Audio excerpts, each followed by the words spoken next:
And this is where we're going to go next. So from Europe, we're now going to be addressing the global regulation. And I welcome to the stage Florian Glatz. Come join me. Yes, Stefan and Felix Lutsch. Come on. Thank you. A big round of applause.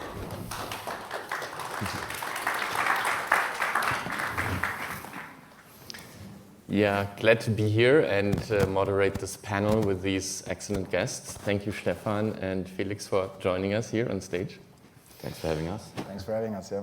Glad to be here. So you're two people that need no introduction, but for those who do need it, let me just explain who you are. So Felix, you're the Chief Commercial Officer at Chorus One of the big staking infrastructure providers, service providers in the space. Stefan, you're one of the co-founders and CTO of Gnosis. Don't know if that still describes accurately all your titles, but that's my last update. It's fine, yes, yeah. Okay, very good. So my name is Florian, one of the founders of EUCI, and was involved in this MiCA process that we just heard in the previous panel, but of course also exposed to global attempts at regulation. And the topic of this panel is about the impact of all kinds of regulations globally on open projects, right? So the focus being on open projects, or decentralized projects, so the things that are not specifically part of the scope of MiCA, except for stablecoins, of course, but generally not scope of MiCA, but still affected by all of these regulations. So we want to hear it from the builders themselves, how they deal with it.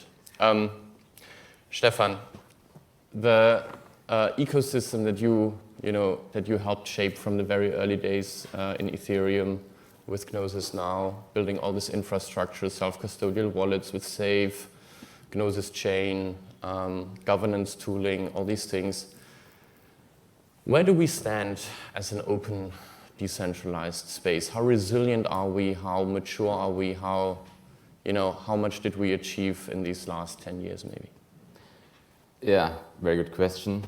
So we have been part of the Ethereum ecosystem since the very, very beginning. So even before the ecosystem, even before Ethereum was running, we're already developing for it.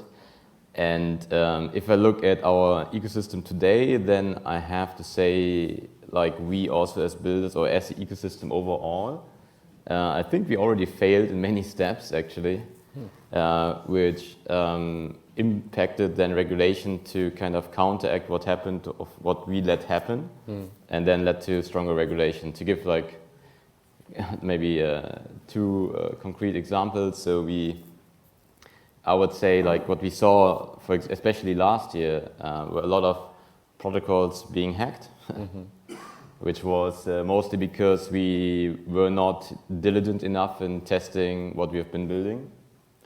Those hacks led to black hat hackers having the need to actually launder this money, which led to a lot of those hackers using tools like Tornado Cash, which then led to regulators stepping in and saying, okay, actually what you're doing, you're not solving a problem, you're only solving a problem for like very few people that just want to launder money. We have to act. And this again then led to the OFAC to release this list. This led to like a lot of staking providers following those rules, implementing those rules, which now led to Ethereum being a network which is partially censored at least. And that's obviously very much against towards what we actually want to accomplish with blockchain. And so I think regulators, they act out of, like, I'm not a lawyer, I'm a developer. But I think regulators, they act out of two interests. One is, like, they either see an opportunity, they see that there's a possibility to grow an economy and offer like guidance and let this economy grow, or they act because of fear and they feel like things get out of control. And I think unfortunately, like a lot of things happened also, especially last year in crypto, which led regulators believe they have to act more out of fear than out of opportunity. And this leads to regulation which is not really helping us, but quite the opposite, constrain the growth of the ecosystem, and that's, I think, is for me a big concern. Like on a small scale, we kind of saw this also happening to Gnosis. Like Gnosis, we actually started with prediction markets, and we went to a very small jurisdiction, Gibraltar, because they were coming from the angle of like, we see an opportunity. We are building a DLT framework to attract companies to come to Gibraltar, and so that's why we went there. And well, we applied for actually a license that would allow us to operate prediction markets. We never got this license after many years, even though we were in a jurisdiction which was really trying to promote this. And I think the main reason why we never succeeded is because the regulator in the end didn't really see the opportunity, right? They built this framework because they want to capture an opportunity, but it was also, like especially with prediction markets, there was already an industry existing in Gibraltar, like a big betting industry. And I think we were never able to convince the regulator that the opportunity is big enough to take the risk to kind of give us this license. And so I think that's kind of what we have to do as an industry. We have to grow our relevance, that regulators really understand that there is an opportunity. It's not only acting out of fear, but actually acting mostly because there's a big opportunity here. And we have to support this as much as we can. And I think for this, we as the builders of this ecosystem, we have to build a lot more use cases which are actually relevant for the real world. So if Tornado Cash would be, the 99% use case would be actually private transactions for everyone, then I'm pretty sure we would not have the same situation as today. If the 99% use case is laundering money from black hat hackers, then well, it's no surprise people are stepping in. Thank you so much. A lot to pick up on in the course of this conversation. Felix, talking about relevance of the space. Now, Chorus One really serves one of these most popular use cases in crypto today, which is staking. People love to stake their coins and somehow earn some money from that. How are you looking at this evolving regulation globally? How have you dealt with it? And what are your users telling you? So you are German. Chorus One has at least some relation to Berlin. I know you've been part of that ecosystem for a long time. Germany in particular was passing some regulation last year about taxing of staking and so on. So you were affected by regulation, at least in this regard. So how is it for you? Yeah, I guess that's kind of on the individual level, definitely. I was affected as a staker, as a person that stakes. I think our company is jurisdiction in Switzerland, so we are subject to the Swiss regulations, which are generally, I guess, a little bit more open to this kind of innovation. I think generally, right, you want to have basically people participate in staking because that's securing the network. That's really what the infrastructure is run on, what's needed. And if you kind of block people from participating by, I guess, either like taxing it very highly, so people are like incentivized to kind of just hold their tokens, it can, I think, create a negative effect where now basically, these people are not contributing to the security of the network. You're kind of giving this function away maybe to other jurisdictions where there are different regulations, and then they become kind of the maintainers of the network or the governors of the network, which I think can be problematic. I think in general, right, if we look at it from our partners that want to stake their tokens perspective or that want to offer staking as part of their services, let's say some institutions, they generally obviously want to operate within the framework of their jurisdiction, but if that is not possible, they will try to like find other ways, maybe find other jurisdictions, I think, where they can locate to offer these services. And overall, right, if you have regulation that is unfriendly to let's say staking, then I think generally we'll move to some other jurisdiction, and you will kind of fall behind a bit and give up the control over what we all hope, hopefully, is the future of the internet and the future of money, or the internet of money, however you want to call it. So I think, very sensitive topic, very important that Let me pick up on one of the things you mentioned. Staking relates to securing the network, right? If people stake, they make the network more secure. How successful do you feel have you been in relaying this connection to regulators in particular who seem to not have really... Right, yeah. It is, the thing is, yeah, it's a very complex kind of mechanic, and you need to understand, I think, different types. You need to understand basically game theory to some degree and distributed systems. So to kind of understand what staking is about, and we have done a bunch of work, for example, with the European Blockchain Association and the Proof of Stake Working Group there within Europe to basically kind of release a position paper, what is staking, right? Or like we have in general made a lot of content. Of course, when we're known to produce a lot of content, either a podcast or writings that explain essentially the functions of the network, what is actually happening and why is this a needed thing. And then basically we released this position paper with the European Blockchain Association. They engage more directly with the regulators. We're just kind of like one of the members there that participate, I think, a little bit in kind of the educational side of things, let's say. There are also other initiatives, obviously, in the US, the Proof of Stake Alliance, that kind of does a similar thing.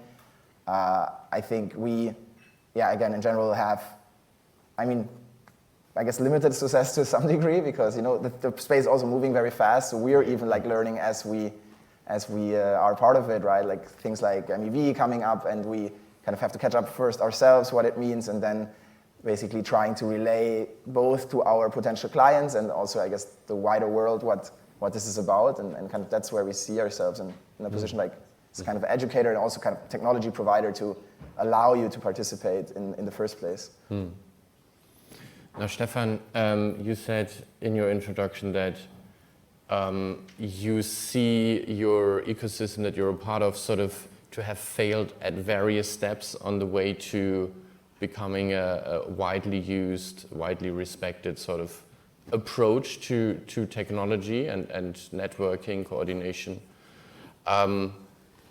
It sounds very self-critical, and of course we appreciate that you're so humble, but I know that you've been, I don't know when you took your last vacation, but I know that in these formative years of crypto, you were there all the time. You were really, I think making this your life's mission. So what could you have really done? How is it as a builder in this space, seeing regulation pop up and then suddenly it changes? What do you think you could have even done? And for the future, what do you think you could do better? Yeah, that's a good question. So I think there's crypto is, like if I talk about the crypto community, that's a pretty broad term because it kind of like includes everyone. And I think we are mostly, I would say mostly the community consists of like good actors. But there's also obviously some that are not good actors. And I think we have also the obligation as being part of the community to call out who's like a bad actor to prevent damage. Like I think Luna was a very good example of where it was a system which was very prone to fail, where I think the community did not act strongly enough to prevent this from growing to a scale where it could cause significant damage to the industry, which happened unfortunately. And then of course, if something of this size is blowing up, then it causes other ripple effects which impact everyone. And I think we had this kind of in every cycle. I mean, in every bull market, there are people who just want to, take the opportunity to make money very quickly without any intention to have any longer term impact or adding actually value to the ecosystem. And I think we have, and I think also MiCA kind of came also, I feel like some of the parts of MiCA and other regulations were actually also targeting ICOs, which are kind of like a thing of the past at this point. Like this is like previous bull market. But I think those kind of things, they stick, right? Like people see, okay, here, like, I don't know, a project lost billions of dollars. And so I think there's two things. Like one thing is like we have to understand better who is actually a good actor, who is a bad actor. and make sure that we contain damage that those actors can cause to the ecosystem. Educate people, so I think it's very important to do a lot of education even within our ecosystem. And secondly, it's just honestly writing better software and not being being more careful in what we roll out. So we had lots of hacks happening, especially last year. It's ridiculous the amount of money that was lost, not only because of software engineering issues, but also because of OPSEC issues. So things that can really be prevented. So if the Lazarus group from North Korea is able to hack so many systems, something is definitely wrong in our industry. And I think we have to apply better standards in order to write better software so we prevent more damage, to not get the impression that, well, everything we do is like, we don't know what we're doing, basically. I think that's super important. That being said, again, like most people are good actors and most people write good software, but it's very important that we, that you call out bad actors. And do you think there are fundamentally decentralized, permissionless, open ways of doing that? Or is the Commission's approach in saying, well, every crypto asset service provider needs to have a legal entity in Europe, they need to let us know what they're doing, if they do certain things, they need a license first. Is that the only way to do it? Well, I still hope that there is a way where we can have a more decentralized approach, where we develop ourselves like guiding principles for everyone in the community to follow. But it's tough. Like, Luna is a good example. Like, even, I would say, highly qualified people in our industry did not recognize the big risk that there is in the system. And so it's just complicated. I think I'm less convinced, at least, that an outside actor or regulator can solve this if we cannot solve it ourselves. The regulator will just start banning everything because they don't know.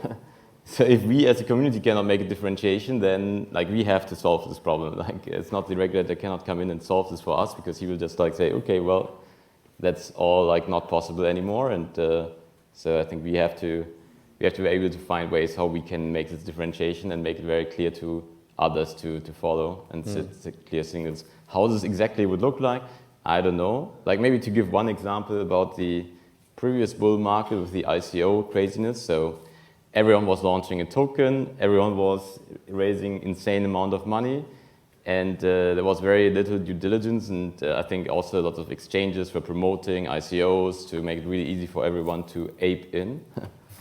And I think there was one project which unfortunately also failed because of engineering issues, the DAO. And I think the idea of the DAO was actually to invest into ICOs as well, or into projects. And I think if this project would have actually succeeded and not failed, it could have been a very good kind of North Star or guiding principle, and what is actually a scam and what is not a scam, because the people who were part of this organization, they would have not invested in most of these projects, I believe, that in the end turned out to be scams. So I think there are ways we can try to solve this ourselves with our own tools. But yeah, it's not like I don't have a clear plan of how this would exactly look like. Right now, it's important, in my view, if there's something where you see it's obviously a scam, then speak out on Twitter or whatever your means of communication are, and tell people this is not going to work. Stay away. Thank you. Felix, now looking at institutional capital, that's probably something that Chorus One has been doing once or twice in its evolution. Vitalik famously tweeted a few days ago, he doesn't feel we're actually ready for institutional capital to come to these systems, or we should not be overly eager to actually bring it right now, rather develop a bit more in these shadows. Do you feel the same? Do you think the space is not ready yet to welcome big institutional capital? I hope it is in some sense. Obviously there's these concerns that Stefan has kind of stated already, right? There are hacks. If there's more capital, the hacks will be bigger too. So we need even more scrutiny on the kind of smart contract due diligence and generally maybe also what projects people put their money in. Obviously, I think institutions are generally pretty risk averse, obviously, and would not ape into some random ICO, but rather they will start with the big tokens like Bitcoin and Ethereum and maybe Solana or something like this, right? Really like top 5 tokens, and then engage also with protocols that are probably around for longer, like staking or very battle-tested infrastructure that isn't like a new AMM or some random lending protocol that just launched and put their money in there, but rather start with the things that are kind of more secure, more tested. So I do think that we are ready, and we also want other people to enter the space, right? It cannot just be a circle jerk between the people that are already in the ecosystem forever, right? We want to have other people participate and come into this ecosystem. So I think it's important that we let them and then that they become also part of it, because in the end, the crypto economy, what we're trying to do is have this shared ownership of these systems that we operate. So anyone that wants to run their applications on it should kind of also participate in the security of it, is kind of my view, where I would see, like, let's say, nation-state institutions like companies participate themselves. If they want to offer services on blockchains, they also should participate in the security of it. That's basically our goal, to help them achieve that. Stefan, in Bogota, the SAFE team, I think, announced a credit card or something like this, a payments, physical payment thing, right? Yeah. Now that seems like a move into mainstream to me, right? That's credit cards, we all know how to use them, even non-crypto people. What's your thinking behind that? Is that a move to really become mainstream? And how do you see adoption in a best case scenario possibly working? And what are actually consumer benefits that non-Web3 payment cards wouldn't be able to offer? Yeah, very good. Yeah, thanks for mentioning that. So we are working together with a big fintech in UK called SaltPay to issue a new type of card, which is the first non-custodial credit card. And so what you effectively can do, you can spend money that you have on blockchain anywhere where Visa is accepted. So the card itself is not only a Visa card, it's also a hardware wallet, like Ledger, but in the size of a chip card. And when you actually tap on any terminal, it actually signs the transaction on chain. And well, right now, obviously, like, no merchant is willing to accept crypto at this point. So what's happening under the hood is that the processor is converting crypto to fiat and then settles to the merchant for fiat. However, SaltPay, the fintech company, is actually mostly known for being a B2B company. They own the merchants, so they have millions of merchants and can upgrade their terminals to accept crypto. And then you can eventually, if you tap, you actually can bypass traditional payment schemes altogether. So you don't have to rely on Visa and MasterCard. That is the goal. And then, of course, you can, like, payment industry is kind of bizarre. I myself don't know much about it, but there's basically in every kind of transaction you do, there are like something like 5 to 10 intermediaries who take their own cut. So it's kind of, it's crazy. And well, this kind of system will allow to completely bypass this and replace the traditional payment schemes with something that can be fully decentralized and can be open to anyone. And that's the goal of this card. And I think it's very important that if you want to get to something like mass adoption, I think that's needed also for regulators to be more appealed by what we are doing, to use the old railways, right? Like, I like to use this example of Skype. So I think I was one of the first Skype users, and I could use Skype to call everyone using my existing internet connection. Great. At some point, Skype offered to also talk to the old world. Like, I could buy Skype out credits and I could talk to the old landlines. And today, every call you do is voice over IP, right? I mean, Skype is not used anymore, but effectively everyone who's doing a phone call is doing it over the internet. And that's kind of what we have to do also with crypto. Right now, we are piggybacking on the old railway, which is the Visa system, to make it possible for everyone to pay. But in the future, all payments should go over blockchain. And fortunately, SaltPay recognized this. And SaltPay is actually a very large fintech. They have established relationships with all regulators that are relevant for this, especially also in Iceland. That's why I actually talk to Monerium now and try to talk to regulators from two sides. It's a small jurisdiction, so everything can be potentially influenced, but passported all over Europe. And and I think on this level, then you can credibly also talk to and have leverage in discussions with regulators because they know, well, you already control Iceland. Well, if you want to do this, okay, we talk. We can see how we can make this happen. And I think then you can try to actually shape the regulation itself. And I think it's, again, for me, it's not about like, we have to push fully all our agenda. I think it's more about making regulators understand that there's alternatives to what we have today for KYC, for AML, that is potentially better for all sides, for the regulator, but also for the consumer. And then it should be a win-win situation. And yeah, I think we need more of those types of projects that try to really bridge the gap to the old world, to onboard lots of users, to have to show like this is actually something that can have a big impact and is a big opportunity for everyone. So interesting.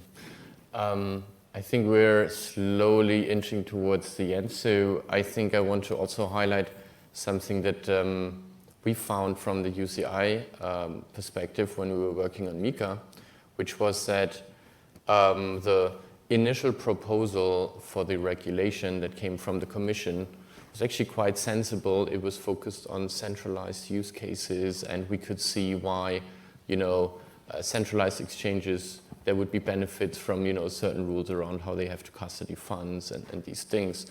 But then at the latest, when the Parliament stepped in, we saw MiCA suddenly being about DAOs and being about decentralized finance and all these sort of NFTs, emerging use cases. Nobody really knows what they actually mean. Nobody knows why JPEGs suddenly cost millions, but there must be a good reason for it. It's probably the future.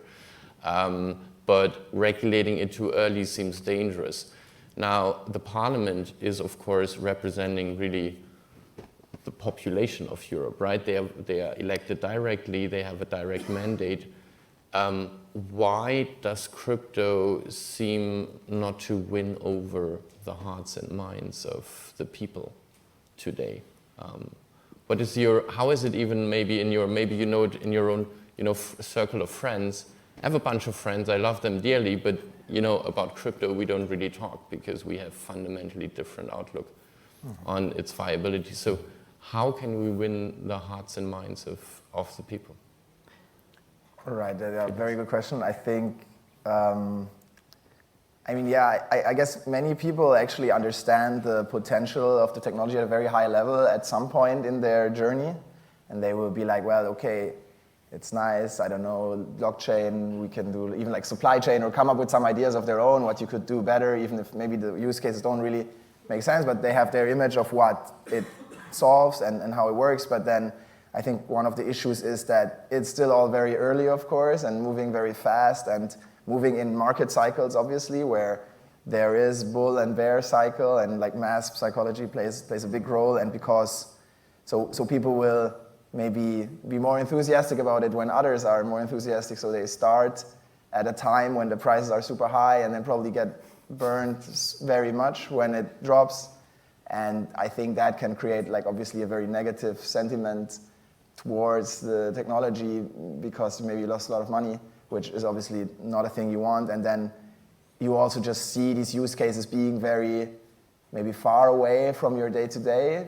But I think that's just because in the end we're still in this infrastructure phase that you're building like the pipeline or the stuff that needs to be there for actual mass adoption. So even like scalability, that you actually can handle all these payments that like Stefan is now talking about, right? If you talk about how many transactions that actually is, we're only recently probably at a point that we can kind of handle this now. And so I think this is all coming together, and then maybe hopefully we'll have these use cases that, and the market will mature so far that the market is also big and the volatility gets less, and the use cases are there so people don't go away as the next new thing comes along when the market is on the bottom. Because usually the people that stay when the market is down are the ones that are building, that are like really believing in it in the long term.